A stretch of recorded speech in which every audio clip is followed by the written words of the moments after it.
আজি উপনিৰ্বাচনৰ ফলাফল ওলোৱাৰ পাছত শাসকীয় মিত্ৰজোঁটে যি ধৰণে বৃহৎ ব্যৱধানত কেউটা সমষ্টিতে জয়লাভ কৰিলে ইয়াৰ পাছতে অনাগত সময়ছোৱাত ৰাজ্যৰ ৰাজনীতি কোন দিশে যাব বিৰোধী অনাগত সময়ত শাসক পক্ষক প্ৰত্যাহ্বান জন্মাবলৈ দৰাচলতে কিমান সময় ল'ব লাগিব তেওঁলোকে আকৌ এবাৰ শক্তিশালী ৰূপত ৰাজ্যৰ ৰাজনীতিত তেওঁলোকে পদক্ষেপ ল'বলৈ তেওঁলোকে আকৌ সাংগঠনিক কিমান কাম কাজ কৰিব লাগিব সেই বহু প্ৰশ্নৰ এতিয়া অৱতাৰণা হৈছে পুনৰ আলোচনাৰ মাজলৈ আহিছোঁ ৰাজ্যিক বিজেপিৰ মুখপাত্ৰ কল্যাণ গগৈ ডাঙৰীয়া আছে কল্যাণ গগৈ ডাঙৰীয়া এতিয়া শেহতীয়াকৈ এটা আলোচনা এটা চৰ্চা চলিছে যে এই তিনিগৰাকী সুশান্ত বৰগোহাঁয়ে হওক বা ৰূপজ্যোতি কুৰ্মীয়ে হওক বা ফণীধৰ তালুকদাৰে হওক এই তিনিগৰাকী কংগ্ৰেছ AUDFৰ নেতা আহি বিজেপিলৈ আহি বিজেপি প্ৰাৰ্থী হৈ জয়লাভ কৰাৰ পাছত দৰাচলতে বিজেপি আৰু মাত্ৰ খোজৰ মাজতহে আছে একক সংখ্যাগৰিষ্ঠ দল হ'বলৈ গৈ আছে ৰাজ্যৰ ৰাজনীতিত আৰু একক সংখ্যাগৰিষ্ঠ দল হোৱা মানে অকলে চৰকাৰ গঠনৰ সুযোগ পাব এই একক সংখ্যাগৰিষ্ঠতাটো লোৱাৰ উদ্দেশ্যেৰে দৰাচলতে আন দলৰ বিধায়ক প্ৰলোভিত কৰি দললৈ অনাৰ ৰাজনীতি বিজেপিয়ে কৰিছিল বুলিয়ে এতিয়া সামগ্ৰিক সাম্প্ৰতিক প্ৰেক্ষাপটত চৰ্চা চলিছে যদি কোনোবা বিধায়ক বা কোনোবা ৰাজনৈতিক দলৰ নেতা বা কৰ্মীয়ে যদি ভাৰতীয় জনতা পাৰ্টি বা কোনো এটা দলত যদি যোগদান কৰোঁ বুলি কয় সেই দলৰ যদি নীতি আদৰ্শৰ প্ৰতি আকৰ্ষিত হয় তেতিয়াহ'লে ঠিক তেনেকৈ ধৰকচোন আজি ভাৰতীয় জনতা পাৰ্টিত বহু সংখ্যক নেতা কৰ্মীয়ে যোগদান কৰিছে বিভিন্ন দলৰ পৰা লগতে বিধায়কসকলেও যোগদান কৰিছে আমি সেইটো ক্ষেত্ৰত আমি সদায় দুৱাৰ মুকলি থাকে আমাৰ ঠিক তেনেকৈ ধৰকচোন আজি আপুনি আৰু এটা কথা কৈছে যে একক সংখ্যক গৰিষ্ঠতাক ভাৰতীয় জনতা পাৰ্টিয়ে লৈ পেলাই নিজে চৰকাৰ বনাব পৰা এটা অৱস্থালৈ গৈ আছে নেকি 2016 চনত যেতিয়া প্ৰথম নিৰ্বাচন হৈছিলে তেতিয়া এটা এলায়েন্স পাৰ্টনাৰ আছিলে তেতিয়াও মিত্ৰজোঁট আছিলে সেই সময়ত যিসকল আঞ্চলিক দল আছিলে বা সৰু বৰ দল আছিলে আজিও তেখেতসকল আমাৰ লগত আছে আজি উদাহৰণস্বৰূপে আমি ইচ্ছা কৰিলে আজি UPPLক আমি এই দুটা চিট হয়তো নিদিও আমি নিজৰ ববীয়াকৈ খেলিব পাৰিলোহেঁতেন তেখেতসকল আমাৰ লগত এলায়েন্স পাৰ্টনাৰ হিচাপে আছে চৰকাৰৰ অংশীদাৰ তেখেতসকলৰ যি দুটা চিট দিব লগা হৈছিলে BTR অঞ্চলত আমাক দিয়া হৈছে ঠিক তেনেকৈ ধৰকচোন গণতন্ত্ৰত এটা সংখ্যাও এটা মেজৰ এটা ইস্যু থাকে সংখ্যাৰ ক্ষেত্ৰত যিহেতু এটা যিমানেই সংখ্যা বাঢ়ে হয়তো শক্তিশালী হয় দল আৰু দল শক্তিশালী হ'লে নিশ্চয় কিছুমান কাম কৰিবলৈ সুবিধা হয় আৰু সেই ক্ষেত্ৰত আমি নিশ্চয় অকল আমি বুলিয়েই নহয় যিকোনো এটা ৰাজনৈতিক দলে যদি তেনেধৰণৰ কোনো ধৰক এটা ভাল যদি নেতা কৰ্মীয়ে যোগদান কৰিব বিচাৰে তেতিয়াহ'লে নিশ্চয় সেই যদি দলৰ প্ৰতি যদি আকৃষ্ট হয় সেই দলৰ যদি নীতি আৰু আদৰ্শৰ প্ৰতি তেখেতৰ বিশ্বাস জন্মে নিশ্চয় তেখেতসকল আদৰি ল'ব আজি যদি কংগ্ৰেছ দলত আজি যদি তেনেধৰণৰ আন কোনোবা দলৰ পৰা যদি যাবলৈ বিচাৰে তেখেতসকলে যোগদান কৰিবলৈ সুবিধা নিদিব নেকি বা আজি ৰাজ্য দলতো আজি যদি বহুত সংখ্যক তেখেতসকলৰ যোগাযোগ যদি চলি আছে কোনোবাই যদি আহি পেলাই তেখেতসকলৰ যোগাযোগ কৰি তেখেতসকলৰ প্ৰতি আকৃষ্ট হৈ যদি যোগদান কৰিব বিচাৰে তেখেতসকলে যোগদান কৰিবলৈ সেই সুবিধাখন নিদিব নেকি গতিকে যিহেতু আমি শাসক দল বা আজি মুখ্যমন্ত্ৰীয়ে আহ্বান এটা জনাইছে যে আমি আহক আমি সকলোৱে মিলি পেলাই অসমখন গঢ়োঁ তেখেতে আজি কাৰ্যভাৰ গ্ৰহণ কৰা আজি প্ৰায় 4 মাহ 5 মাহ হ'ল আৰু তেখেতৰ নিজৰ কামৰ বলেৰে সকলোকে এটা আকৰ্ষণ কৰিবলৈ চেষ্টা কৰিছে আৰু তাৰ কামৰ যি আজি তেখেতে স্বীকৃতি লাভ কৰিছে সেই স্বীকৃতিৰ কাৰণে হয়তো তেখেতক স্বীকৃতি দিব বিচাৰিছে বা তেখেতৰ প্ৰতি আকৰ্ষণ হৈ পেলাই বহুত সংখ্যকে জইন কৰিব বিচাৰিছে আৰু আমিও আদৰি লৈছোঁ আৰু তাৰ কাৰণে আমাৰ হয়তো আজি যিবোৰ কথা আজি ধৰকচোন যে আজি ৰাইজৰ মাজত প্ৰচাৰ হৈছে বুলি আপুনিয়ে কৈছে যে বিজেপি দলে নিজৰ ববীয়াকৈ সংখ্যাগৰিষ্ঠতা লাভ কৰি চলাবৰ কাৰণে যিটো কথা আজি চৰ্চা হৈছে মই ভাবোঁ সেই তেনেধৰণৰ কথা নহয় এইকাৰণেই নহয় মই আকৌ উনুকিয়াব বিচাৰিছোঁ যে আজি UPPLৰ যিটো দুটা চিট আমি দিছোঁ বা আনকি আমি আজি ধৰক যে যিবোৰ স্বায়ত্ত শাসন আজি গণশক্তি পৰিষদক আমি গণশক্তি দলক আমি আজি মিচিং স্বায়ত্ত শাসন যিবোৰ পৰিষদ আছে আমি চলাবলৈ সুবিধা দিছোঁ আৰু বহুতবোৰ ডেভেলপমেণ্ট কাউন্সিল আছে স্বায়ত্ত শাসন যিবোৰ পৰিষদৰ সৰু বৰ দল আনকি তিৱা কাউন্সিলকো আমি যি চলাইছে আজি তিৱা যি আঞ্চলিক মঞ্চ গণমঞ্চ তেখেতসকলক আমি সুবিধা দিছোঁ আমাৰ লগত আছে ৰাভা হাছং পৰিষদ যোনে চলাইছে আজি ৰাভাৰ যিটো আমাৰ দল আছে আমাৰ লগত আছে তেখেতসকলক আমি সুবিধা প্ৰদান কৰিছোঁ অকল যে বিধায়ক হ'বৰ কাৰণে সুবিধা দিছোঁ বা মন্ত্ৰী হ'বৰ কাৰণে সুবিধা দিছোঁ নহয় যিবোৰ ডেভেলপমেণ্ট কাউন্সিল আছে বা আজি যিবোৰ স্বায়ত্ত শাসন পৰিষদ আছে সেইবিলাকতো আমাৰ লগত যিহেতু দল জড়িত হৈ আছে তেখেতসকলক সুবিধা দিয়া হৈছে আমি আৰু সকলোকে লৈয়ে কাম কৰিব বিচাৰিছোঁ আৰু তাৰ প্ৰমাণ মই আকৌ কৈছোঁ UPPLক এইবাৰ যে আমি এই দুটা চিট এৰি দিছোঁ ঠিক আছে মই ডক্টৰ অখিল ৰঞ্জন দত্ত পুনৰ আপোনাৰ ওচৰলৈ আহিছোঁ তিনিজনকৈ কংগ্ৰেছ AUDFৰ পৰা অহা ৰূপজ্যোতি কুৰ্মী সুশান্ত বৰগোহাঁয়ে হওক বা ফণীধৰ তালুকদাৰে হওক তেওঁলোকে বিজেপিলৈ আহিলে প্ৰাৰ্থী হ'ল বৃহৎ ব্যৱধানত নিৰ্বাচনত জয়লাভো কৰিলে এই জয়লাভৰ পাছত যিহেতু মুখ্যমন্ত্ৰী হিমন্ত বিশ্ব শৰ্মা ডাঙৰীয়াও আজি সংবাদমেলত কৈছিল যে 2-3টা সমষ্টিত আকৌ উপনিৰ্বাচন হ'বলৈ গৈ আছে দল বাগৰাৰ বাবে যিবোৰ ইচ্ছুক হৈ আছে প্ৰাৰ্থী যিসকল জনপ্ৰতিনিধি তেওঁলোকে যদি আকৌ এবাৰ এইদৰে দল সলনি কৰে আকৌ বিজেপিলৈ আহে আকৌ এটা উপনিৰ্বাচনৰ পৰিৱেশ ৰাজ্যত হয় দৰাচলতে এই উপনিৰ্বাচনটোৰ পাছত ৰাজ্যৰ ৰাজনীতি এতিয়া কোন দিশে গৈ আছে কোন দিশে ধাৱমান হৈছে আমাৰ কোনো দলীয় স্বাৰ্থ নাই গতিকে আমি সাধাৰণ নাগৰিকৰ দৃষ্টিকোণৰ পৰা কথাখিনি বিশ্লেষণ কৰিবলৈ চেষ্টা কৰোঁ আজি আমি কেনেকুৱা এটা পৰিস্থিতিত বাস কৰিছোঁ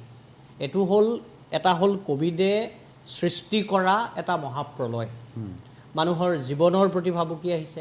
জীৱিকাৰ প্ৰতি ভাবুকি আহিছে কৰ্মসংস্থান নোহোৱা হৈছে এনেকুৱা এটা সময়ত এখন চৰকাৰ চলি আছে সুন্দৰকৈ চলি আছে মিত্ৰজোঁটৰ চৰকাৰ সুন্দৰকৈ চলি আছে সেই চৰকাৰখনৰ প্ৰতি কোনো প্ৰত্যাহ্বান অহা নাই মুখ্যমন্ত্ৰীৰ নেতৃত্বৰ প্ৰতি কোনো প্ৰত্যাহ্বান অহা নাই তেনেকুৱা এটা সময়ত এই গোটেই জ্বলন্ত সমস্যা আৰু প্ৰত্যাহ্বানবিলাকক গুৰুত্ব দিয়াতকৈ যে 124টা সমষ্টিত যদি বিজেপিৰ প্ৰতিনিধি থাকে তেনেহ'লে আমাৰ কাৰণে সেইটো অতি আনন্দদায়ক কথা হ'ব নিশ্চিতভাৱে আনন্দদায়ক কথা হ'ব সেইটো কৰাৰ দলটোৰ সুযোগ আছে 2016 চনৰ নিৰ্বাচনৰ সুযোগ আছিল 2021 চনৰ নিৰ্বাচনৰ সুযোগ 2026 চনতো সেই সুযোগ আহিব কিন্তু এনেকুৱা এটা পৰিস্থিতিত আমি বাস কৰিছোঁ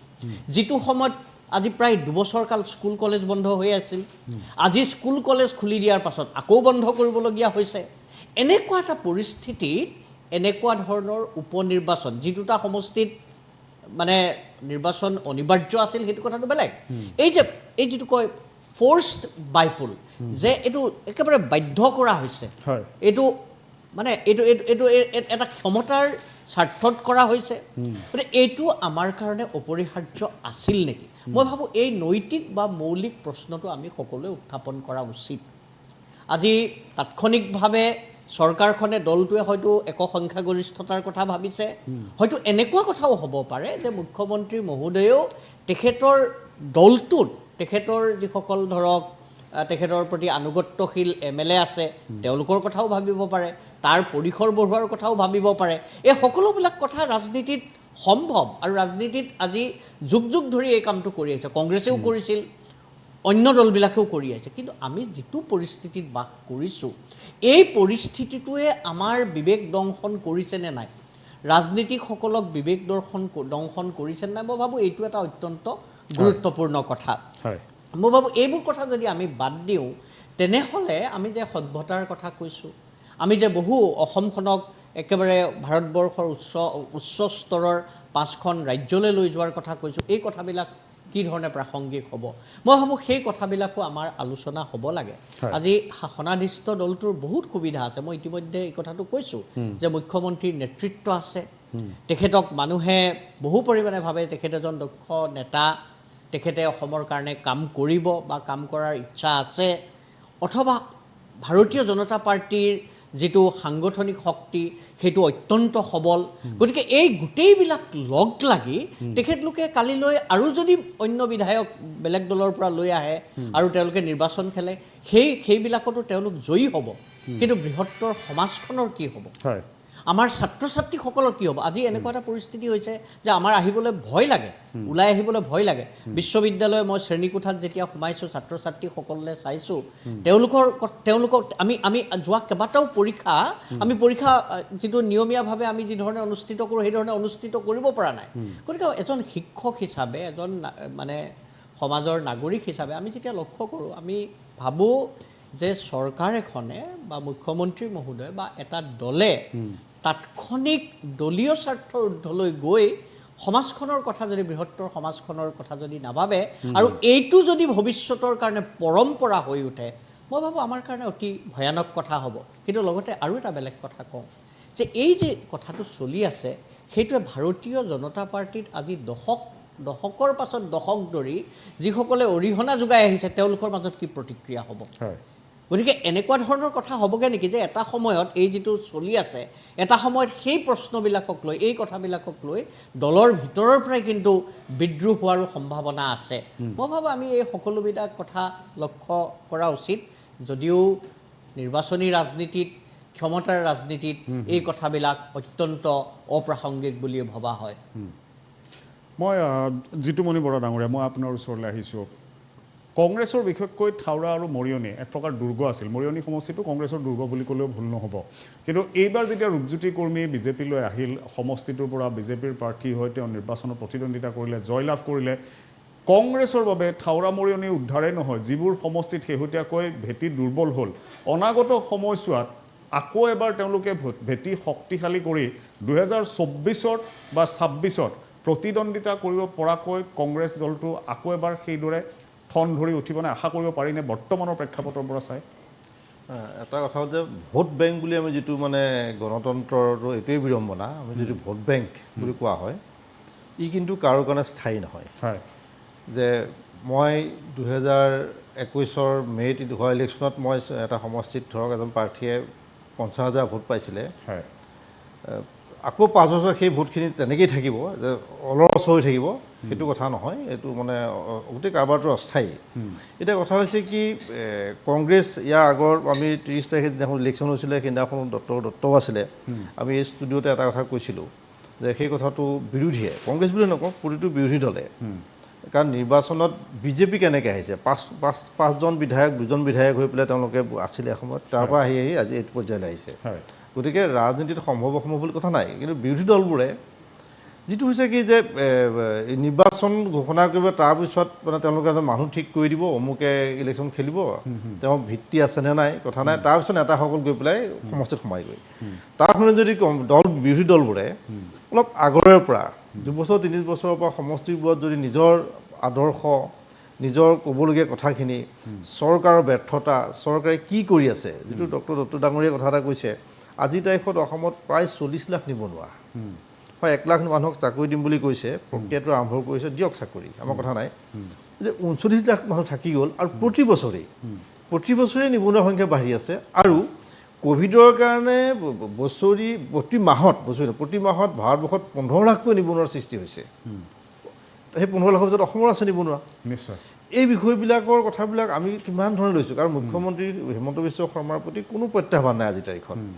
এতিয়া তাৰিখত তেওঁ আমি আগতে এবাৰ কৈছোঁ কথা যে তেওঁৰ প্ৰধানমন্ত্ৰী হোৱাৰ বাহিৰে তেওঁ বেলেগ কোনো কথা নাহে এতিয়া আৰু মুখ্যমন্ত্ৰীৰ ক্ষেত্ৰত আজিৰ তাৰিখত 5 বছৰত তেওঁক এই চকীখন বা কোনোবাই যে আঁতৰাবৰ কাৰণে কিবা কৰিব কাৰোবাক খং ক্ষোভ থাকিলেও তেওঁ মানে যি ধৰণৰ এটা পৰিমণ্ডল বা যিটো তৈয়াৰ কৰা হৈছে তাত আৰু তেওঁ সোমাব নোৱাৰিব গতিকে এই যে আমাৰ যিবিলাক মৌলিক সমস্যা আছে যুগ ধৰি এই যে বাংলাদেশৰ পৰা হোৱা বা নেপালৰ পৰা হোৱা যিটো প্ৰব্ৰজনৰ কথাটো আছে আমাৰ মানুহৰ লাচিত শৰাইঘাটৰ কথাবিলাক কোৱা হৈছিলে সেই ইছ্যুবিলাক কিন্তু এই নিৰ্বাচনত তল পৰি গ'ল এই তল পৰি গ'ল আজমলটো এইবাৰ উপ নিৰ্বাচনটো আজমলৰ বিষয়টো আকৌ আহিছে এই কথাবিলাক লৈ মানুহক আমি ভুলাই মানুহক আমি লুজেন গুটি ধৰণৰ বস্তু কিছুমান দি পেলাই মানুহৰ ভোটটো আদায় কৰি দিয়াতেই নিৰ্বাচন প্ৰক্ৰিয়াটো শেষ নেকি যে গোপীনাথ বৰদলৈৰ পাছত বুৰঞ্জীয়ে বা আজিৰ প্ৰজন্মই গোপীনাথ বৰদলৈক কিয় জানিব বিচাৰিছে বাকীসকল বহুত কেইজন মুখ্য তেওঁলোকৰ প্ৰতি মই অশ্ৰদ্ধা বা হেৰি কৰা নাই কিয় গোপীনাথ বৰদলৈৰ কাৰণে যে আমি এনেকৈ থাকিলোঁ গোপীনাথ বৰদলৈৰ কাৰণে আমি এটা সুকীয়া পৰিচয় লাভ কৰিলোঁ বা আমি ভাৰতবৰ্ষৰ মাজত থাকিও এই কথাবিলাক কিয় হৈছে সুযোগ সুবিধা সৰ্বানন্দ সোণোৱালেও পাইছিলে সুযোগ সুবিধা তৰুণ গগৈয়ে পাইছিলে 3টা কাৰ্যকাল আছিলে সুযোগ সুবিধা হিতেশ্বৰ শইকীয়াই পাইছিলে প্ৰফুল্ল মহন্ত ডাঙৰীয়াই পাইছিলে যথেষ্ট পাইছিলে কিন্তু ক্ষমতাত থকাৰ সময়ত যি ধৰণে চৰ্চা হয় গুণানুকীৰ্তন হয় সেই সময়ত কিছুমান মানে ৰজা ঘৰৰ বা ৰজাক ভাল পাবলৈ বা মন্ত্ৰীক বা ভাল পাবৰ কাৰণে কিছুমান মানুহে বুৰঞ্জী লিখিবলৈ লয় কিন্তু পৰৱৰ্তী সময়ত যে ক্ষমতাৰ পৰা আঁতৰি যায় তেতিয়া আচল কথাবিলাক ওলাই পৰে যে কোনে কি কৰিলে কোনে কি নকৰিলে আজিৰ তাৰিখত চাওক সৰ্বানন্দ সোণোৱালেই ব্যৰ্থ মুখ্যমন্ত্ৰী হিচাপে এই চৰকাৰখনৰ কাম কাজতে প্ৰমাণিত হৈছে যে 1000 কোটি টকা গৰু চিণ্ডিকেট চলি আছে বিভিন্ন তাত কেলেংকাৰী চলি আছে চবতে চিণ্ডিকেট কয়লা পৰা আদি কৰি গতিকে এই কথাবিলাকৰ দ্বাৰা সৰ্বানন্দ সোণোৱালে ব্যৰ্থ হয় কিন্তু সৰ্বানন্দ সোণোৱালে নাছিলে কিন্তু এতিয়া হৈছে হিমন্ত বিশ্ব শৰ্মা তেওঁ সন্মুখত অপাৰ সুযোগ পাইছে কোনোতো বিৰোধ নকৰে তেওঁ কেন্দ্ৰীয় চৰকাৰৰ পৰা কি ধৰণে তেওঁ পুঁজি আমন্ত্ৰণ কৰে অসমৰ যিকেইটা মূল সমস্যা সেইকেইটা কেনেকৈ ধৰণে চিনাক্ত কৰে আৰু তেওঁতো আৰু ৰাজনৈতিক নেতা তেওঁ চিনাক্ত কৰিব নোৱাৰে এখন বিশেষজ্ঞ সমিতি অলপ এক্সপাৰ্ট মানুহ অসমীয়া মানুহ বহুত ভাল মানুহ আছে বিদেশত আছে অসমতো আছে লৈ সমস্যাবোৰ সমাধানৰ বিষয়টোহে মূল কথা এতিয়া কোনোবা কাইলৈ হিতেন গোস্বামী ৰাজ্যপাল পাতি যোৰহাটৰ ৰাণা গোস্বামী বিজেপিত যোগ দিয়াই পেলাই তাৰ উপ নিৰ্বাচন পাতি এজন বিধায়ক হেৰি কৰোৱা তিতাবৰৰ পৰা ভৱেন বৰুৱাক আনি পেলাই বিজেপি যোগ দিয়াবৰ কাৰণে হেৰি কৰা দেৱব্ৰত শইকীয়াক চেষ্টা চলোৱা তেওঁলোকে নাহে কিন্তু কথা কৈছে এই ধৰণৰ ৰাজনীতিবিলাকৰ মাজতে থাকে আপুনি 5 বছৰৰ পিছত কিন্তু এটা সময় আহিব দিল্লীৰ মসনদ গিৰি যাব, উত্তৰ প্ৰদেশৰ মসনদ গিৰি যাব, সিংহাসন লৰিব। সেই মুহূৰ্তত কিন্তু আমি যিবোৰসকলে এটা বিৰোধীৰ ভূমিকা পালন কৰিব লাগে বুলি আমি গণতন্ত্ৰৰ স্বাৰ্থতে হওক বা আমাৰ নিজৰ মানুহৰ সমাজখনৰ স্বাৰ্থত আমি কিছু কৰি আছোঁ, তেতিয়া কিন্তু বাঘে ধৰা কিন্তু মানুহে ধৰিব আটাইতকৈ ব্যৰ্থ মুখ্যমন্ত্ৰী বুলি প্ৰতিপন্ন হ'বলৈ যাব। গতিকে সেইটো নহ'বৰ কাৰণে আমাৰ মূল সমস্যাসমূহ চিনাক্ত কৰি বিশেষজ্ঞৰ দ্বাৰা অপূৰ্ব সুযোগ আৰু ৰাজনীতি কৰিব লাগিব, উন্নয়নৰ ৰাজনীতি কৰিব লাগিব। তেওঁ কৈছে বিধায়কো আনিব লাগিব, ঠিক আছে সকলো, কিন্তু আমাৰ যিকেইটা মূল সমস্যা এই সমস্যাকেইটা সমাধানৰ কাৰণে আজি তাৰিখলৈ আপুনি চাওক আমাৰ বিশেষ ৰাজ্যৰ মৰ্যাদা কৰ্তন হৈছে। আমাৰ কেন্দ্ৰীয় চৰকাৰে নৰেন্দ্ৰ মোদী চৰকাৰে সেইবিলাক কৰ্তন কৰিছে। বান খহনীয়াক ৰাষ্ট্ৰীয় সমস্যা হিচাপে গ্ৰহণ কৰা নহয় বুলি লোকসভাৰ মজিয়াত কেন্দ্ৰীয় চৰকাৰে ষ্টেটমেণ্ট দিছে। বুজিছে 90-10 অনুপাতত যিটো আমি পইচা পাই আছিলোঁ সেইটো কিন্তু কৰ্তন হৈছে। এনেকুৱা কথাবিলাক আছে। আমাৰ যিটো যে মই ক'লোঁ 40 লাখ নিবনুৱা, পঞ্জীয়নভুক্ত 25 লাখ আৰু 15 লাখ আমাৰ তেওঁ মুখ্যমন্ত্ৰীয়ে কৈছে বিধানসভাৰ মজিয়াত পদ্ম হাজৰিকাই দিছিলে যে 15 লাখমান আমাৰ পঞ্জীয়ন নোহোৱাকৈ প্ৰায় 40 লাখ নিবনুৱা আছে, নিবনুৱা সংখ্যা বাঢ়ি আছে। এইসকলক আমি মানৱ সম্পদৰ ব্যৱহাৰটো কেনেকৈ কৰিম, সঠিক ব্যৱহাৰ। কিয় অসমৰ ল'ৰা ছোৱালী আজি তেখেত দেলহি বা বিদেশত পঢ়িবলৈ যাবলৈ অসমত কিয় পৰিৱেশ নাই বুলি ভাবিবলগীয়া হৈছে। তেখেতেতো 17 বছৰ শিক্ষামন্ত্ৰী বা 15 বছৰ শিক্ষামন্ত্ৰী হৈ আছিলে। এই কথাবিলাক বা কিয় আজি এটা ট্ৰিটমেণ্ট কৰিবৰ কাৰণে মানে ঘৰ মাটি বেছি পেলাই দিল্লীলৈ যাবলগীয়া হয়, কিয় কেঞ্চাৰ পেচেণ্ট আমাৰ গোটেই অসমত যে কেঞ্চাৰ ঘৰে ঘৰে হ'বলগীয়া হৈছে, এই কথাবিলাক এইবিলাকৰ মৌলিক বিষয়। এই বিষয়বিলাকৰ ক্ষেত্ৰতো যাতে সমানে অগ্ৰাধিকাৰ দিয়ে। কিন্তু আমি দেখিছোঁ 6 মাহত এই বিষয়বিলাক অহা নাই। হয় মাটি দালাল তাঁতি দালাল কিবা ধৰিছে, সেইবিলাক এটা পৰ্যায়ত বন্ধ হৈ গৈছে। কিন্তু কথা হৈছে এই মৌলিক বিষয়বিলাকৰ ক্ষেত্ৰত বিশেষজ্ঞসকলৰ লগত আলোচনা কৰি পেলাই মুখ্যমন্ত্ৰীয়ে এটা নেতৃত্ব লোৱাটো দৰকাৰ, যিটো কাৰণে অসমীয়া মানুহে সন্মুখীন হৈ অহা সমস্যাবিলাক যাতে চিৰদিনৰ কাৰণে লাহে লাহে সমাধানৰ পথত আগবাঢ়ে। আৰু আপুনি কোৱা কথাটো হৈছে যে থাৰ বা মৰিত হৈছে কি কংগ্ৰেছত এনেকুৱা এটা কথা হৈছে, কংগ্ৰেছত খুব পৰিয়ালতন্ত্ৰটো চব দলতে আছে, বিজেপিটো আছে, নামে ধামে সকলোৱে জানে যে পৰিয়ালতন্ত্ৰ সাংঘাতিক ধৰণে চলে। বা তাতে হৈছে কি আজি যদি এজন মানুহক তাৰপৰা প্ৰাৰ্থিত্ব তেওঁ পাই আছিলে 2 বছৰ 3 বছৰ 4 বছৰ, তেওঁক যদি আঁতৰাই দিয়ে তেওঁ মুকলিভাৱে বিদ্ৰোহ কৰে, যিটো বিজেপিত সাহস কৰিব পৰা নাছিল বা নকৰে। আপোনাৰ এই কথাটো আমি কৈছোঁ যে 5জনকৈ সাংসদৰ প্ৰাৰ্থিত্ব কৰ্তন কৰাৰ ওচৰত তেওঁলোক মনে মনে বহি থাকিলে, তাতে নতুন প্ৰাৰ্থী দি পেলাই জিকাই লৈ আহিলে। ৰাজেন গোহাঁইৰ নিচিনা মানুহৰ কেন্দ্ৰীয় মন্ত্ৰী আছে, তেখেতক প্ৰাৰ্থিত্ব কৰ্তন হৈছে। কিন্তু বিজেপিত সেইটো কংগ্ৰেছত অসম্ভৱ। কংগ্ৰেছৰ ৰাজীৱ ভৱনতেই মানে এনেকুৱা মানুহে, মই এই কথাটো মানে তেওঁলোকৰ নেতৃত্বকো বিভিন্ন সময়ত কৈছোঁ বা বিভিন্ন মঞ্চতো কৈছোঁ যে ৰাজীৱ ভৱনত লুডু খেলি থকা বা কল্যাণ গগৈয়ে ভালকৈ জানে, লুডু খেলি থকা বা এই কিবা খেলি থকা মানুহেও পাঠি দিবলৈ বিচাৰে যি সমাজৰ কোনো সম্পৰ্ক নাই। তেনেকুৱা কিছুমান মানুহৰ দ্বাৰা এটা দল কিমান দূৰ আগবাঢ়ি যাব আজিৰ তাৰিখত, আজিৰ ৰাজনীতিটো সম্পূৰ্ণ বেলেগ ধৰণৰ সম্পৰ্ক মানুহৰ লগত থাকিব লাগিব। তেনেকুৱা ধৰণৰ মানুহৰ লগত লৈ পেলাই কংগ্ৰেছে কিমান দূৰ আগবাঢ়িব সেই কথাটো কিন্তু নেতৃত্বই বিবেচনা কৰা দৰকাৰ। আৰু ৰাইজৰ দলৰ হয়, আমি ৰাইজৰ দলৰ ভৱিষ্যত আছে, কিন্তু তেওঁলোকে কিছু কথা বতৰা আৰু হয়তো সংশোধন হ'ব লাগিব। পৰৱৰ্তী সময়ত তেওঁলোকে কেনেকৈ আগবাঢ়িবলৈ তাৰ বিষয়ে বিবেচনা কৰিব লাগিব, বিবেচনা কৰিব লাগিব। আৰু নিৰ্মূলভাৱে খালি বেলেগক দুখ দি পেলাই নিজে বচাৰ প্ৰচেষ্টাটো চলিলে নহ'ব। নিৰ্মূলভাৱে বিশ্লেষণ কৰি কেনেকৈ অন্ততঃ 5ৰ পৰা 10টা সমষ্টিত তেওঁলোকে যাতে ভৱিষ্যতৰ দিনবোৰত বিধায়ক জিকাই আনিব পাৰে তাৰ কাৰণে তেওঁলোকে চেষ্টা চলোৱাটো উচিত বুলি ভাবোঁ। মই আহিম আপোনাৰ ওচৰলৈ। মই জিতুমণি বৰা ডাঙৰীয়াৰ প্ৰসংগৰে ব্যাখ্যাৰ প্ৰসংগৰে মই গণেশ বৰ্মন ডাঙৰীয়াৰ ওচৰলৈ আহিছোঁ যে এইবাৰ প্ৰাৰ্থী বাছনিক লৈও কংগ্ৰেছে ভুল কৰা বুলি চৰ্চা আহিছে। বিশেষকৈ তামোলপুৰ সমষ্টিয়ে হওক বা থাওৰা সমষ্টিয়ে হওক, প্ৰাৰ্থীৰ ক্ষেত্ৰত আপোনালোকে ভালদৰে সিদ্ধান্ত নল'লে, যাৰ বাবে অতি বেয়া ফলাফল আমি দেখিবলৈ পালোঁ থাওৰা আৰু তামোলপুৰ সমষ্টিত। মুঠ ভোট যিখিনি কংগ্ৰেছৰ প্ৰাৰ্থীয়ে মুঠ যিমানখিনি ভোট পাইছে সেই ভোটৰ সংখ্যা দেখি সকলোৱে দৰাচলতে আচৰিত হৈছে যে কংগ্ৰেছৰ এই বিপৰ্যয়ৰ কাৰণ দলৰ নেতৃত্ব নিজে নেকি? প্ৰদেশ কংগ্ৰেছে দৰাচলতে এই প্ৰাৰ্থী বাছনিৰ ক্ষেত্ৰত মনোনিৱেশ নকৰিলে নেকি? এই উপ নিৰ্বাচনটোক এক প্ৰকাৰ প্ৰত্যাহ্বান হিচাপে নলৈ আত্মসমৰ্পণহে কৰিলে নেকি? নহয় অংকুৰদা, মই আপোনাৰ উত্তৰটো দিয়াৰ আগতে মই যিটো তাৰ এটা মানে উত্তৰ দিব বিচাৰোঁ। উত্তৰ নহয়, তেখেতে প্ৰশ্ন কৰা নাই, কিন্তু মই এটা মানে কথা ক'ব বিচাৰিছোঁ যে মুখ্যমন্ত্ৰী ডাঙৰীয়াৰ প্ৰতিদ্বন্দ্বী আছেনে নাই? মই ভাবোঁ আছে। যদি নাই তেতিয়াহ'লে তেখেতে এনেকুৱা উপ নিৰ্বাচনত এনকাৰেজ নকৰিলে হয়। তেখেতৰ হয়তো এনেকুৱা এটা প্ৰতিদ্বন্দ্বী আছে যিটো তেখেতে সদায় সকলো সময়তে তেখেতে চিন্তা কৰি আছে যে বিজেপিৰ যিসকল পুৰণা কৰ্মীৰ পৰা বিধায়ক হৈছে তেখেতসকলে হয়তো আজিলৈকে মাননীয় হিমন্ত বিশ্ব ডাঙৰীয়াক মানিব অলপমান টান পাইছে, যিহেতু সৰ্বানন্দ সোণোৱাল ডাঙৰীয়া তেখেতসকলৰ ঘনিষ্ঠ আছে। তাৰ সেইটো উদ্দেশ্য আগত ৰাখিয়ে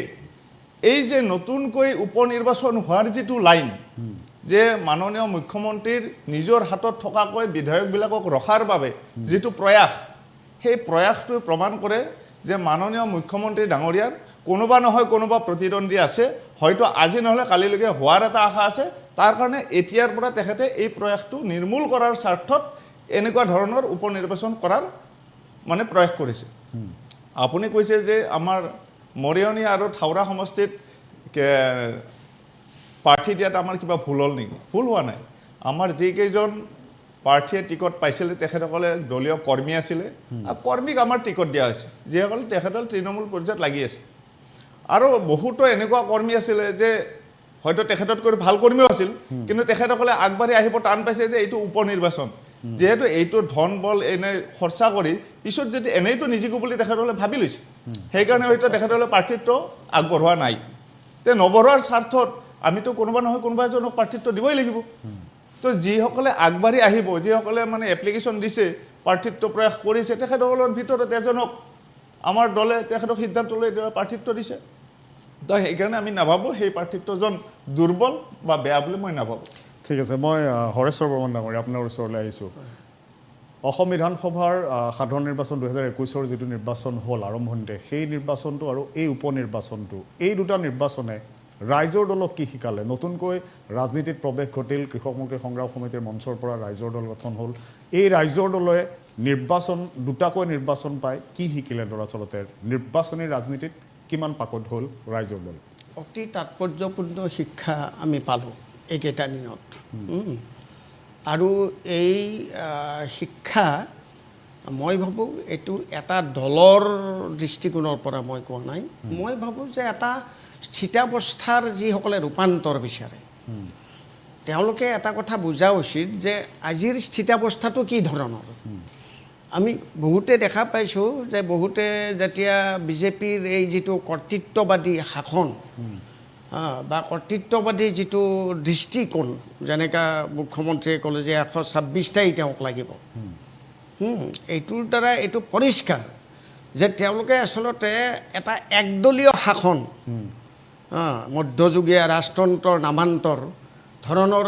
ব্যৱস্থা এটা কিন্তু তেওঁলোকে পৃষ্ঠপোষকতা কৰে। এইটো কেনেকৈ কৰিব পাৰিছে? আমি সকলোৱে জানো যে RSSৰ জন্ম 1926,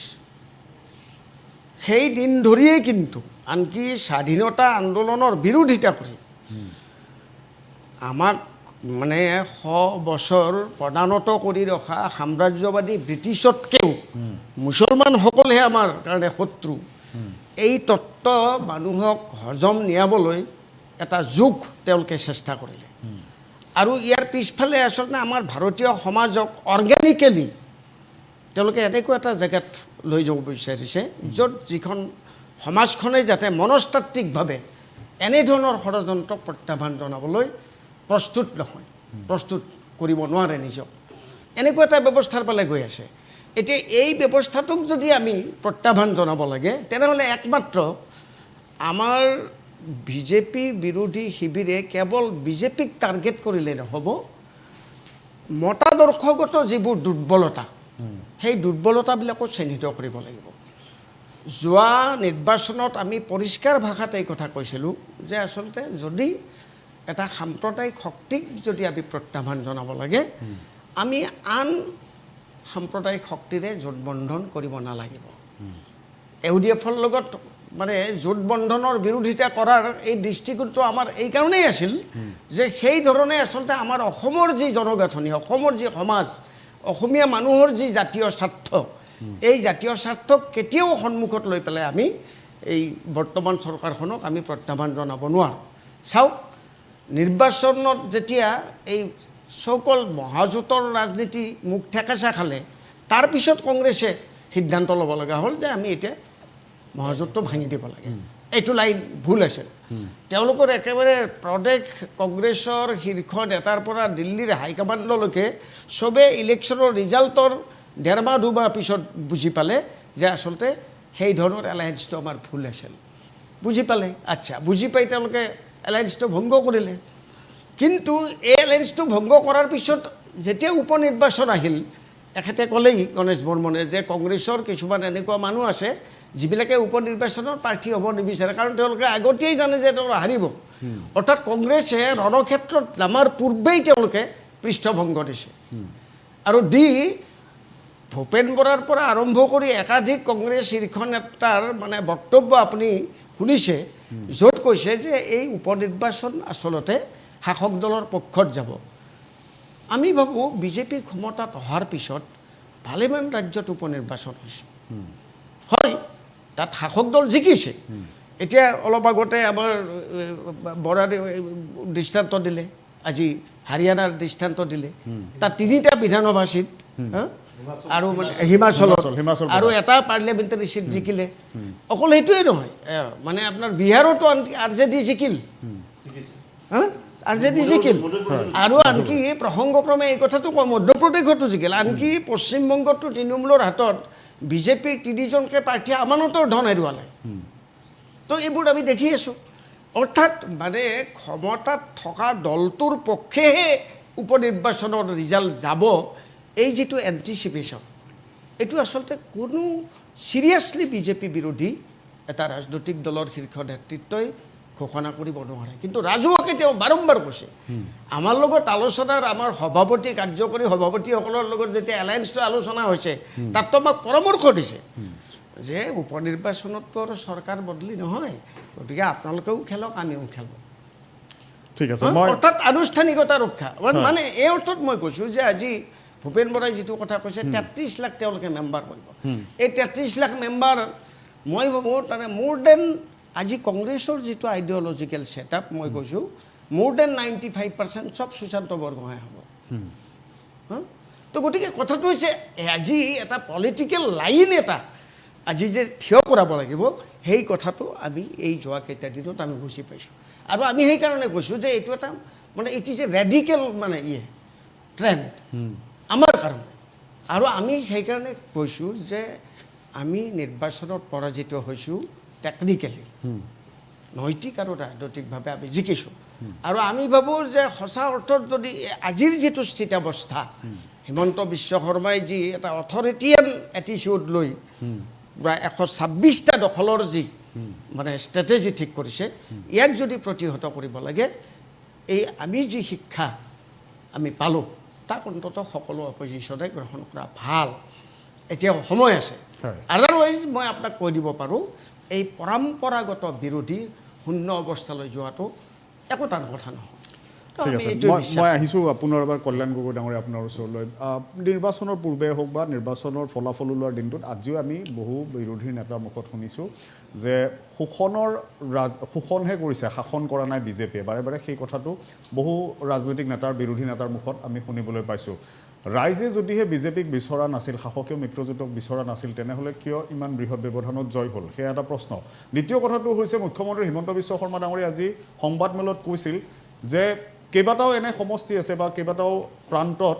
এইবাৰ বিজেপিয়ে এনে কিছুমান ভোট পাইছে য'ত বিজেপিয়ে কোনো কালে কেতিয়াও তাত ভোট পোৱা নাছিল। কোনকেইটা সমষ্টিৰ পৰা এইবাৰ পূৰ্বে আশা নকৰা ভোট আপোনালোকে পাবলৈ সক্ষম হ'ল? চাওক, উপনিৰ্বাচনত দৰাচলতে শাসক দলৰ বা চৰকাৰ পক্ষৰ এটা এডভান্টেজ থাকে, এইটো কথা মই নুই নকৰোঁ। আৰু আমি আগতে আকৌ কৈছোঁ, ইয়াত শোষণ বা শাসনৰ কথা নাই, আমি এটাই মূল ইছ্যু লৈ পেলাই কৈছিলোঁ যে উন্নয়ন। আজি ধৰক উদাহৰণস্বৰূপে আজি আমাৰ ৰাইজৰ দলৰ যি প্ৰতিনিধি আহিছে, তেখেতে কৈছে যে থাওৰা বিভিন্ন অঞ্চলত তেখেতে গৈছে। মই থাওৰা কথাকে উদাহৰণ দি কৈছোঁ, তেখেতেও থাওৰাত যথেষ্ট নিৰ্বাচনৰ প্ৰচাৰ কাৰ্যত জড়িত হৈ আছিলে, যে বহুত অনগ্ৰসৰ অঞ্চল আছে। যে ৰাইজ কিয় আকৰ্ষিত হৈছে, মই সেই সম্পৰ্কত মই কথাটোক ক'ব বিচাৰিছোঁ যে এটা অঞ্চল আছে, মই অঞ্চলটোৰ নামটো এতিয়া সঠিকভাৱে পাহৰিছোঁ, বহুদিনীয়া এটা সমস্যা আছিলে মথাউৰি সমস্যা। আৰু মথাউৰিটো 1 কিলোমিটাৰ 2 কিলোমিটাৰ নহয়, প্ৰায় 10 কিলোমিটাৰ ওপৰৰ মথাউৰি। এই মথাউৰিটো ৰাইজক এবাৰ আশা কৰিছে যে এই চৰকাৰখনৰ সময়ত এই মথাউৰিটো হ'ব, কাৰণ এইটো সমস্যাৰ যদি সমাধান হয়, এইটো এটা উন্নয়নমূলক এটা কাম। গতিকে তেনেধৰণৰ এটা মই উদাহৰণহে দিছোঁ। গতিকে আপুনি যে শাসনে কৰিব নে শোষণ কৰিব, এই কথাটো যে কৈছে সেইটো কথা নহয়। মোৰ আচলতে আকৌ কৈছোঁ যে উন্নয়নক লৈ পেলাই আমাৰ কৈছোঁ, আৰু ৰাইজে এইটো এটা আমাক সুবিধা দিছে। কাৰণ এই 4 মাহ 5 মাহ যি আমাৰ চৰকাৰখন গঠন হোৱাৰ পাছত তেখেতসকলে যি দেখিছে, তেখেতসকলে আস্থা প্ৰকাশ কৰিছে, আৰু আমিও এইটো এটা চেলেঞ্জ হিচাপে লৈছোঁ। কাৰণ আমি জানো আমি যিখিনি প্ৰতিশ্ৰুতি দিছোঁ, এই প্ৰতিশ্ৰুতিখিনি যদি সময়মতে আমি পালন কৰিব নোৱাৰোঁ, মাননীয় মুখ্যমন্ত্ৰী ডাঙৰীয়া তেখেতে এই নিৰ্বাচনত তেখেতে সন্মুখৰ পৰা তেখেতে যুদ্ধখন কৰিছে, নিৰ্বাচনী যুদ্ধ। গতিকে নিশ্চয় আমিও বিপদত পৰিম। সেইকাৰণে আমি আশা কৰোঁ যে তেখেতৰ যিখিনি ইচ্ছা প্ৰকাশ কৰিছে এই নিৰ্বাচনৰ জৰিয়তে প্ৰচাৰ কাৰ্যৰ সময়ত যিখিনি কথা কৈছে আমি এইখিনি পালন কৰিম। আৰু দ্বিতীয়তে মই আৰু এটা কথা ক'ব বিচাৰিছোঁ যে কংগ্ৰেছ, যিহেতু মই কংগ্ৰেছ দলৰো এজন সদস্য আছিলোঁ, যে কংগ্ৰেছৰ মই জীৱনত ইমান নিষ্প্ৰভ প্ৰচাৰ কাৰ্য মই কেতিয়াও দেখা নাছিলোঁ। মই এই থাওৰা নিৰ্বাচনত মই এটা মানে দৃশ্য দেখি বৰ আচৰিত হ'লোঁ। নিতাই পুখুৰী বুলি এডোখৰ জেগা আছে। নিতাই পুখুৰী বজাৰত এখন দেৱব্ৰত শইকীয়া ডাঙৰীয়া বিৰোধী দলৰ দলপতি, তেখেতৰ উপস্থিতিত এখন সভা হৈছিলে। সভাত দেখিছিলোঁ মঞ্চত যদি আছে যদি 18 জন, সন্মুখত আছে দৰ্শক হিচাপত যিসকল মিটিং অংশগ্ৰহণ কৰিবলৈ আহিছে সভাখনত 8 জন 10 জন দেখিছোঁ। মই কিন্তু আজিলৈকে এনেধৰণৰ কংগ্ৰেছৰ সভা সমিতি নিৰ্বাচনত বিশেষকৈ এখন মই ভাল পোষ্টাৰ নেদেখিলোঁ। এখন মই ভাল এটা আজিকালি সচৰাচৰ দেখিবলৈ পোৱা যায় নিৰ্বাচনৰ প্ৰচাৰ কাৰ্য বাইক ৰেলী, এটা ভাল বাইক ৰেলী নেদেখিলোঁ। আনকি মই নিৰ্বাচনৰ সময়ত মোক যিজন প্ৰাৰ্থীৰ মুখ ক'তো দেখা নাপালোঁ, এখন মিটিং কৰা দেখা নাপালোঁ। গতিকে মই ভাবোঁ যে কংগ্ৰেছৰ যিটো এই দুৰ্বলতাৰ সুযোগটো ৰাইজৰ দলে খুব সুন্দৰভাৱে গ্ৰহণ কৰিছে। মই তাৰ কাৰণে ৰাইজৰ দলক মই দোষাৰোপ কৰা নাই, কাৰণ কিয় ভিত্তিটো একেই। ৰাইজৰ দলে য'ত প্ৰচাৰ কৰিবলৈ গৈছে আমি লক্ষ্য কৰিছোঁ যে কংগ্ৰেছৰ যিখিনি মানুহ সমৰ্থক আছে বা কংগ্ৰেছৰ যিটো ভিত্তি, সেইবিলাক অঞ্চলত গৈ তেখেতসকলে প্ৰচাৰ কৰিছে আৰু তেখেতসকলে সমাদৰ লাভ কৰিছে। এই কাৰণেই কৰিছে কাৰণ এই ভিত্তিটো হ'ল যে বিৰোধী বিপক্ষে থকা এটা ভেটি বা এইসকল ৰাইজ বা এইসকল জনসাধাৰণ। গতিকে তেখেতসকলে এই ৰাইজৰ দলৰ যিসকল কৰ্মী আছে, নেতৃবৃন্দ, তেখেতসকলে গৈছে, আদৰিছেও। আৰু সেইকাৰণে যিটো সমষ্টিত সুশান্ত বৰগোহাঁই ডাঙৰীয়াই 48,000 ভোট পাইছিলে আজি 4 মাহৰ আগতে, আজি মনোৰঞ্জন কোঁৱৰ,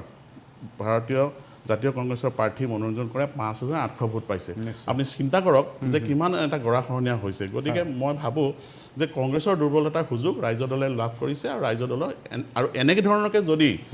আজি এই নিৰ্বাচনৰ ফলাফলে কিন্তু ৰাইজৰ দলক সহায় কৰিব ভৱিষ্যতে, বিশেষকৈ উজনি অসমত। কাৰণ উজনি অসমত কংগ্ৰেছৰ নিশ্চয় এটা সুন্দৰ এটা ভেটি আছিলে, দুৰ্গ বুলিয়েই কৈছিলোঁ, আৰু এই দুৰ্গবিলাক লাহে লাহে খহিবলৈ আৰম্ভ কৰিব। মই পুনৰ এবাৰ ডক্টৰ অখিল ৰঞ্জন দত্ত, মই আহিম আপোনাৰ ওচৰত। মই ডক্টৰ অখিল ৰঞ্জন দত্ত ডাঙৰীয়াৰ ওচৰলৈ আহিছোঁ। 4টা সমষ্টি, 4টা বিৰোধীৰ হাতত থকা সমষ্টি শাসক পক্ষৰ হাতলৈ গ'ল, 4খন আসন আৰু বিৰোধীৰ কমিল। এই ধৰণে বিৰোধী লাহে লাহে দুৰ্বল হৈ আহি থাকিলে অনাগত সময়ছোৱাত বিৰোধী যদি সঁচাকৈয়ে একেবাৰে দুৰ্বল হৈ যায়, তেনেহ'লে ৰাজ্যৰ ৰাজনীতি কোন দিশে ধাৱমান হ'ব? আমাৰ বাবে এটা শংকাৰ কাৰণ আহিছে নেকি? কাৰণ গণতন্ত্ৰত শাসক বিৰোধী দুয়োটা পক্ষৰে এটা সবল ভূমিকাৰ অত্যন্ত প্ৰয়োজন। চাওক, আপুনি 2011 চনৰ নিৰ্বাচনলৈ চাওক। 2011 চনৰ নিৰ্বাচনত কংগ্ৰেছে অকলে 78খন আসন পালে। 2001 চন, 2006 চন তাতকৈ বেছি আসন পালে। তেতিয়াতো মানুহৰ এটা ধাৰণা হৈছিল যে বিৰোধী থাকিব নে নাথাকে।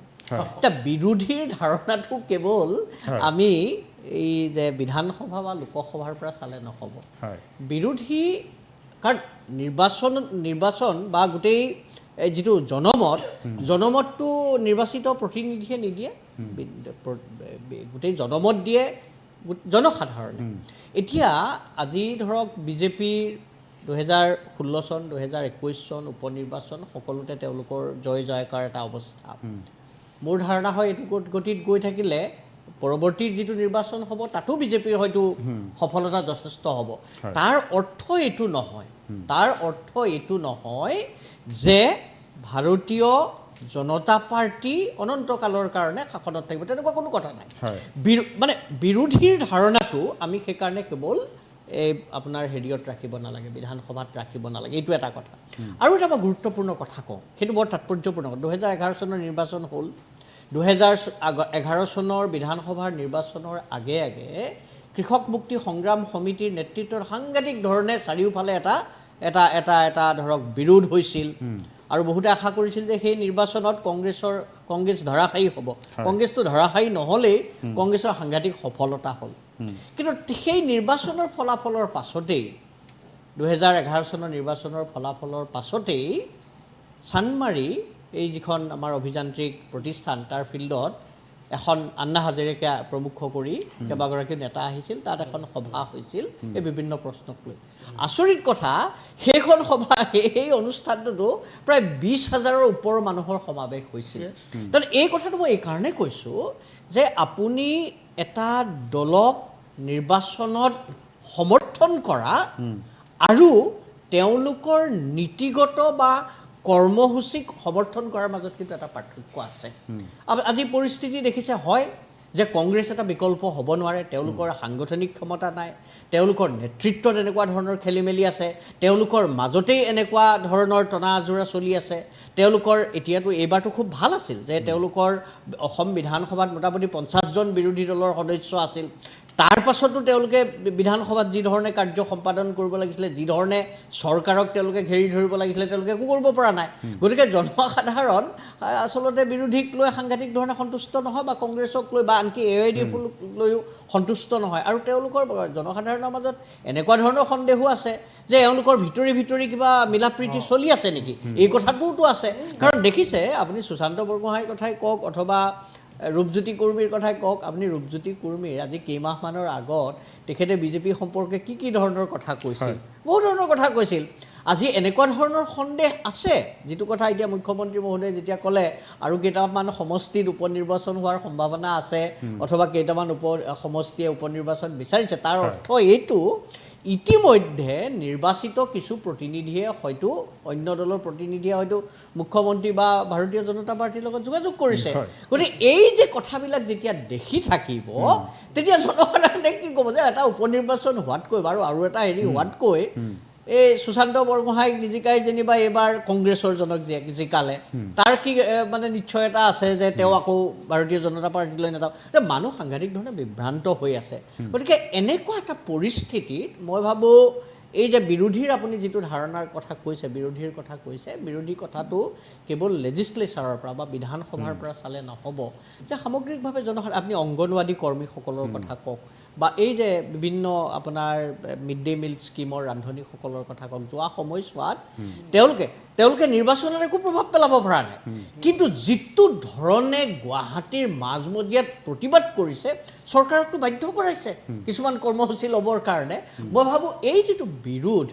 এই বিধানসভাতে বিৰোধিতা হ'ব তেনেকুৱা কথা নাই যে চৰকাৰে জনসাধাৰণৰ কাৰণে কেনেকুৱা ধৰণৰ কাম কৰিছে আজি মাইক্ৰ' ফাইনেন্সৰ কথাটোক যদি এটা সফল সমাপ্তিৰ ফালে লৈ যাব নোৱাৰে তাতো আকৌ বিৰোধিতা আহিব গতিকে আমি বিৰোধিতাৰ কথাটো বা বিৰোধৰ কথাটো গণতন্ত্ৰক এই বহল দৃষ্টিকোণৰ পৰা চাব লাগিব মোৰ ধাৰণা হয় চৰকাৰে এই নিৰ্বাচিত বিৰোধী প্ৰতিনিধিতকৈ এই জনসাধাৰণৰ মাজত গঢ়ি উঠা বিতুষ্টি আৰু তেওঁলোকে সৃষ্টি কৰা বিৰোধকহে আচলতে বেছিকৈ ভয় কৰে আৰু সেইটো মই ভাবোঁ গণতন্ত্ৰৰ কাৰণে এটা শুভ লক্ষণ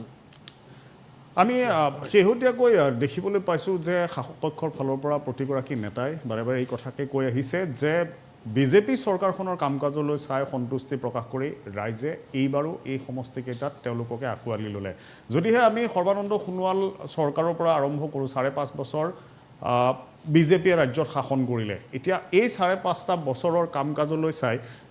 ইমান ৰাইজ সন্তুষ্ট হ'লনে যে ৰাইজে বাৰে বাৰে বিজেপিকে পচন্দ কৰিব বা বিজেপিৰ ওপৰতে সম্পূৰ্ণ আস্থা ৰাখিব মই জিতুমণি বৰা ডাঙৰীয়া মই আপোনাৰ ওচৰলৈ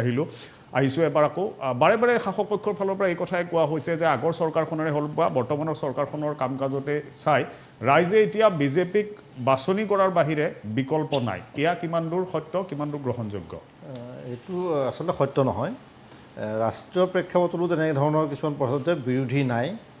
বিৰোধী শূন্য এইটো আচলতে মানুহৰ মাজত এটা ধাৰণা দিবৰ কাৰণে চেষ্টা কৰা হয় বিৰোধী আছে আৰু বিৰোধী থাকিবই আৰু তেখেতে কথাটো ঠিকেই কৈছে যে বিধায়কসকলেহে যে কিবা ক'ব লাগিব সেইটো বুলি কথাটো নাই আৰু আজিকালি সামাজিক মাধ্যম বা ছ'চিয়েল মিডিয়া সাংঘাতিক ধৰণে ষ্ট্ৰং আৰু আপুনি চাওকচোন চিলিণ্ডাৰৰ দাম 1000 টকা মিঠাতেলৰ দাম 200 টকা আপুনি কেমেৰাটো দি এজন ৰিপৰ্টাৰ আমিতো মানুহৰ লগত থাকোঁ মানুহৰ কথা পাতোঁ আপুনি এবাৰ পঠাই দিয়কচোন সাধাৰণ মানুহখিনিয়ে এবাৰ কথা পাতিবলৈ দিয়কচোন উপনিৰ্বাচনক লৈ সুখী নে বস্তুৰ দাম বঢ়াত সুখী যিসকলে হয়তো এনেকুৱা কিছু মানুহ আছে যে চৰকাৰী চাকৰি কৰে মই সকলোকে কোৱা নাই তেওঁলোকে এটা ফিক্সড দৰমহা পাবই লকডাউনেই হওক বা নহওক মানে যি ধৰণৰ ব্যৱস্থা পাবই পেঞ্চন পোৱা সকলে সেই যিটো পাবলগীয়া আছে পাবই কিন্তু তাৰ বাবে আপুনি এতিয়া চাওক মই এতিয়া ইয়ালৈ আহোঁ যে জি এছ ৰোডৰ দুয়ো কাষে বহু দোকান বন্ধ হৈ গ'ল শ্বপিং মলবিলাকৰ পৰা ইতিমধ্যে চাটাই চলি আছে এতিয়াও চলি আছে তাৰ 50% মানুহ যাবলৈ দিছে তেওঁলোকে তেনেকুৱা আমাৰ তালৈকো আহে যে কিবা আছে নেকি কিবা ইয়াতে পেচতে কিবা এটা পায় নেকি ইয়াতে তেনেকুৱা বহুত আছে আৰু যেতিয়া কিবা যাওঁ তেতিয়াও কয় যে কিবা পাম নেকি কাৰোবাক কৈ দিব নেকি তাৰমানে এই ধৰণৰ যিটো আনকি এনেকুৱা শ্বপিং মলতো পেণ্ট লোৱাতে মানে মই কৈছোঁ নামটো ক'ব নাপায় তথাপি কৈছোঁ যে এচিটোৱে নচলোৱা হৈছে বোলে বিজনেছ নাই মানুহ গৰমত ঘামি জামি ঘূৰি ফুৰিছে গতিকে এই অৱস্থালৈ অৰ্থনীতিটো গুচি গৈছে আৰু ভিতৰৰ ফালে কিন্তু ধোবাং-বাং সেইটো মই এইটো কোনো দল বা কথা নাই যিটো অৰ্থনীতিলৈ গুচি গৈছে আমাৰ যিটো ভাৰতীয় যিটো অৰ্থনীতি এইটো ভিতৰৰ ফালে অত্যন্ত ধোবাং-বাং এটা অৱস্থা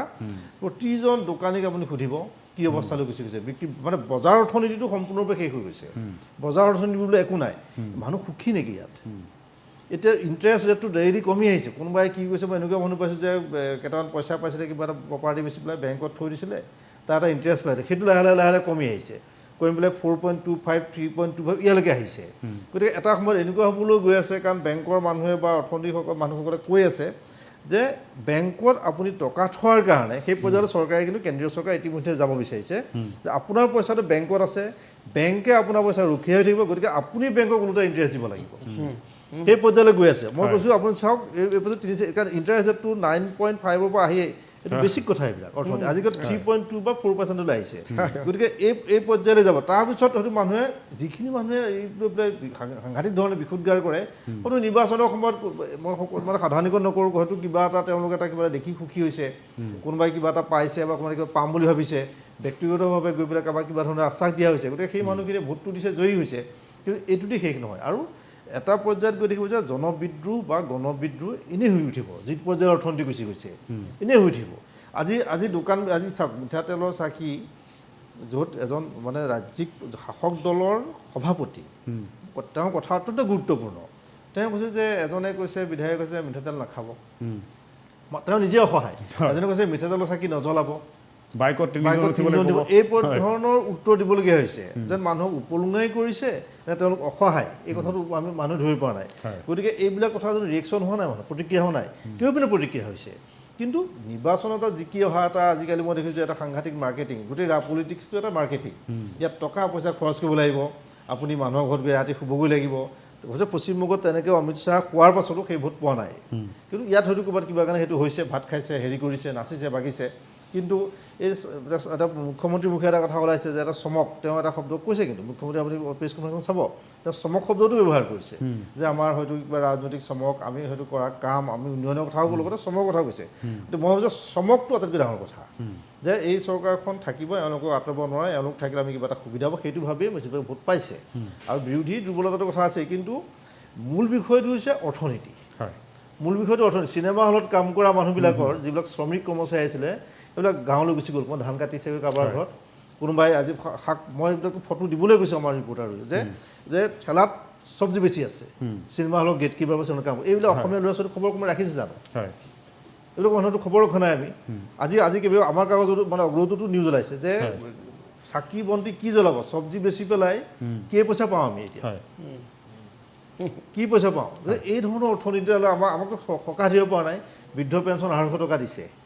তাৰ বিনিময়ত গেছ চিলিণ্ডাৰটো ভাল আছে নে চাবলৈ গ'লে 250 টকা লৈ যাব এতিয়া গতিকে এই মানে মানুহৰ ওপৰত বিভিন্ন ধৰণৰ কৰ আৰোপ কৰা হৈছে বেংকৰ পৰা সাধাৰণ হেৰি কৰি পেলাই এই বিষয়বিলাকলৈ এটা যিবিলাকে আলোচনা কৰোঁ আমাৰ ভোটটো নিৰ্ণায়ক শক্তি নহয় সেইটোও ঠিক আমি যিবিলাকে জানো কোনোবা কলেজ শিক্ষক ইউনিভাৰ্চিটিৰ শিক্ষক বা কোনোবা চিকিৎসক অভিযন্তা যিসকলে আলোচনা কৰোঁ যিবিলাক আমি কৈ আছোঁ আমাৰ ভোটটো নিৰ্ণায়ক শক্তি নহয় আমাৰ ভোটে এখন চৰকাৰ গঠনৰ ক্ষেত্ৰত বা আমি কোৱা কথাবোৰ হয়তো কিছুমান ক্ষেত্ৰত চৰকাৰ এখনৰ ভঙা পতাৰ ক্ষেত্ৰত সাংঘাতিকভাৱে হেৰি কৰিব নোৱাৰে কিন্তু সেইবোৰ আমি নকম নেকি সেইবোৰ আমি নকম আমাৰ কথা আমি কৈ যাম কিন্তু মানুহক এতিয়া সেই পৰ্যায়ত বুজোৱাৰ দায়িত্বটো বিৰোধী ৰাজনৈতিক দলবোৰ সংবাদ মাধ্যমৰ এতিয়া আজিৰ দিনটো দেখা গৈছিল যে নিৰ্বাচনৰ ফলাফল যেতিয়া ওলাল শাসক পক্ষৰ কেইবাজনো বিধায়কে কংগ্ৰেছক আক্ৰমণ কৰি লৈছিল তাৰ মাজৰ পৰা আমি বিজেপি বিধায়ক মৃণাল শইকীয়াৰ মন্তব্য এটা দেখুৱাব বিচাৰিছোঁ মৃণাল শইকীয়া ডাঙৰীয়াই আজি কংগ্ৰেছ সন্দৰ্ভত কংগ্ৰেছৰ বৰ্তমানৰ প্ৰেক্ষাপটত কংগ্ৰেছৰ অস্তিত্ব সন্দৰ্ভত কি মন্তব্য কৰিছিল তেওঁ দেখুৱাই ল'ব বিচাৰিছোঁ কংগ্ৰেছটো গৈ থৈ এতিয়া এনেকুৱা হৈছে যে অকল পূৰ্ববংগীয় যিসকল মুছলমান লোক সিহঁতৰ পাৰ্টি সিহঁতি অসমৰ পাৰ্টি বা ভাৰতৰ পাৰ্টি অসমৰ পাৰ্টি বুলি ক'ব নোৱাৰে যে অসমত বাস কৰা পূৰ্ববংগীয় মুছলমানসকলৰ এটা পাৰ্টি হ'ল কংগ্ৰেছ পাৰ্টি সেইটোৱে হ'বগৈ এটা সময়ত নামনি অসমৰ কেইখনমান চিট তেওঁলোকে থাকিবগৈ আৰু একো নাথাকে খুমটাইত উজনি অসমত ইতিমধ্যে আমাৰ যিবিলাক হিন্দুৱে হওক মুছলমানেই হওক যিসকল অসমীয়া মানুহ তেওঁলোকেও বুজি পালেগৈ যে এইটো আচলতে এওঁলোকে অকল পূৰ্ববংগীয় মুছলমানৰ কথাই সকলোৱে সদায় চিন্তা কৰি থাকে এইকাৰণে উজনিতটো তেওঁলোকে আমাৰ কংগ্ৰেছ মুক্ত হৈয়ে যাব গণেশ বৰ্মন ডাঙৰীয়া আপোনাৰ ওচৰলৈ আহিছোঁ কংগ্ৰেছ সন্দৰ্ভত মৃণাল শইকীয়াৰ যিটো প্ৰতিক্ৰিয়া তেওঁ যিটো মন্তব্য কৰিলে সেয়া ইতিমধ্যে আপুনি শুনিছে যে এতিয়া কেৱল পূৰ্ববংগীয় মুছলমান লোকসকলৰ ওপৰত নিৰ্ভৰ কৰিয়ে কংগ্ৰেছে এতিয়া ৰাজনীতি কৰিব লাগিব আৰু তেওঁলোকক লৈ আপোনালোকে যদি ভেটি শক্তিশালী কৰিব বিচাৰে একমাত্ৰ তেওঁলোককে নিৰ্ভৰ কৰিব লাগিব এই ধৰণৰ এটা মন্তব্য আজি শুনা গৈছে তেওঁৰ ফালৰ পৰা আজি তেওঁ বুলিয়ে নহয় পূৰ্বে বহুদিনৰ পূৰ্বৰে পৰা আমি বাৰে বাৰে এতিয়া কংগ্ৰেছক কেৱল সংখ্যালঘুৰ দল হিচাপেহে শাসক পক্ষই অভিহিত কৰা দেখি আহিছোঁ বাস্তৱতে দৰাচলতে কংগ্ৰেছৰ এতিয়া এনে এটা বিপৰ্যয় আহিছে নেকি যে কেৱল পূৰ্ববংগীয় সেই লোকসকলৰ ওপৰতে নিৰ্ভৰ কৰি অনাগত সময়ত ভেটি শক্তিশালী কৰাৰ বাবে আগবাঢ়িব লাগিব কংগ্ৰেছ নহয় সেইটো নহয় আমাৰ যেহেতু বিজেপিৰ বিধায়কজনে কৈছে যে পূৰ্ববংগীয় মুছলমানৰ হৈছে তেখেতসকলৰ এইটো এজেণ্ডা হিন্দু মুছলমানৰ নামত তেখেতসকলৰ এইটো এজেণ্ডা আজিৰ নহয় আমাৰ এখেতে ৰাইজৰ দলৰ প্ৰতিনিধিগৰাকী কৈছে 1926 চনৰ পৰা তেখেতসকলে এইটো লাইনত কাম কৰি গৈ আছে তো সেইকাৰণে তেখেতসকলে এইটো এটা তেখেতসকলৰ এজেণ্ডা সেই হিচাপে তেখেতসকলে কৈছে মই এটা কথা ক'ব বিচাৰিছোঁ এই যে উপনিৰ্বাচন বা নিৰ্বাচন বা আমাৰ চৰকাৰ সকলো চলি আছে কিন্তু এতিয়া যে আমাৰ অসমখনত বা গোটেই ভাৰতবৰ্ষৰ যিটো অৰ্থনৈতিক আমাৰ দাদাই যিটোতে কৈছে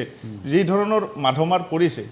মই অল আছাম বলেৰো পিকআপ অনাৰ এছ'চিয়েশ্যনৰ মই এজন সাধাৰণ সম্পাদক গোটেই অসমখনৰ যিমান আমাৰ বলেৰো পিকআপ আছে বলেৰো পিকআপৰ ওপৰত যি ধৰণৰ এটা মাধমাৰ পৰিছে এইটো আচৰিত কথা এইটো মানে কোনো নাজানা কথা এইটো মানে যিসকলে গাড়ীৰ লাইনত লাগি আছে তেখেতসকলে গম পায় আপুনি আগতে 1000 ইটা এখন বলেৰো পিকআপত আনিব পাৰিছিল কিন্তু এতিয়া 500 ইটা আনিব পাৰিব তাৰমানে কি হ'ল 1000 ইটাৰ আপুনি আনাতে আপোনাৰ ভাড়াটো একেই দিছিলে কিন্তু এতিয়া 500 ইটা দিলেও কিন্তু সেম ভাড়া দিব লগা হৈছে আৰু আপোনাৰ যেটো আপোনাৰ ওভাৰলোডিঙৰ মানে ফাইন কাটে ওভাৰলোডিঙৰ 2000 টাকা কাটে কিন্তু পেনাল্টি 20000 টাকা আপনি গোটেই ডিটি অফিস যাই চাওক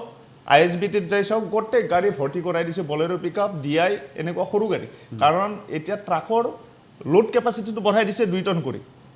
2018 চনৰ আগৰ যিবিলাক ট্ৰাক আছিলে 10 টনৰ গাড়ীবিলাক 10 টন 10.5 টনৰ গাড়ীবিলাক এতিয়া 12 টন 12.5 টন হৈছে 2 টন কৰি বঢ়াইছে এতিয়া 10 টন 10.5 টন মাল নহয় কৰোনাৰ কাৰণে মাল নাই সেইকাৰণে ট্ৰাকবিলাকক ফাইন কৰিব নোৱাৰি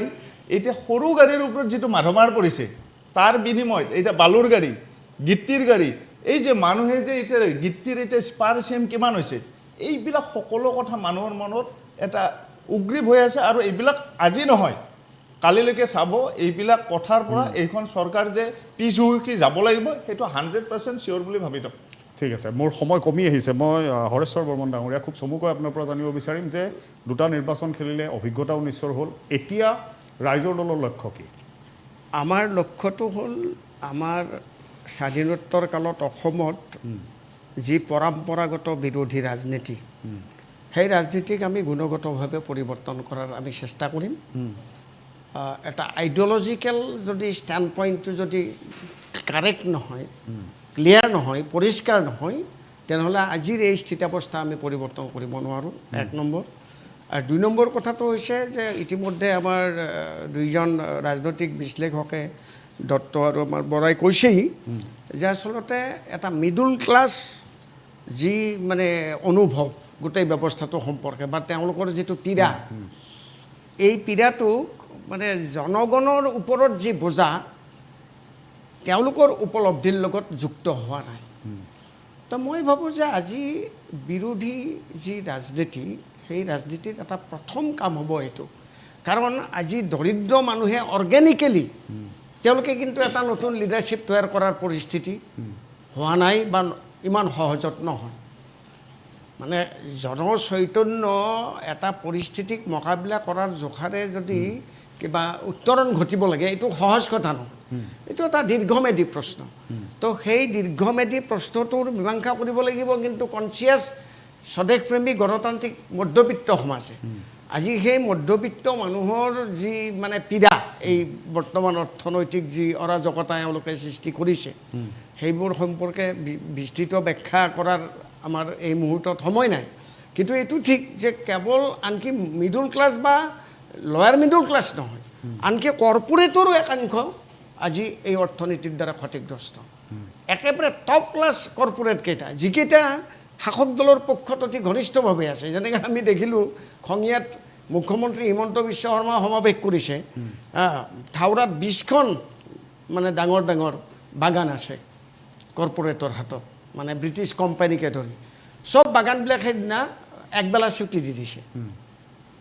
আৰু বাগানৰ মেনেজমেণ্টক কৈ দিছে চব মানুহ তোমালোকে পঠাই দিয়া মই নিজে চকুৰ আগত দেখিছোঁ কৃষ্ণ বিহাৰী বাগানৰ সেই মস্ত গেটটো তাতে মই থিয় দি আছোঁ তো গতিকে কথাটো হৈছে এই যিটো অংশই এওঁলোকৰ ৰাজনৈতিক পৃষ্ঠপোষকতাটো কৰি আছে তেওঁলোকক প্ৰচুৰ ফাণ্ড যোগান ধৰি আছে কৰ্পোৰেটৰ সিটো অংশক বাদ দি বাকী সকলো কিন্তু ক্ষতিগ্ৰস্ত শ্বপিং মলৰ মালিক পৰ্যন্ত ক্ষতিগ্ৰস্ত আৰু সেই ক্ষতিৰ বোজাটো দিব লগা হৈছে আকৌ সাধাৰণ মানুহৰ ওপৰত চাকৰি খেদি দিছে তেওঁলোকৰ কৰ্মসূচী কি কয় কৰ্মচাৰীক গতিকে এই যিটো ব্যৱস্থা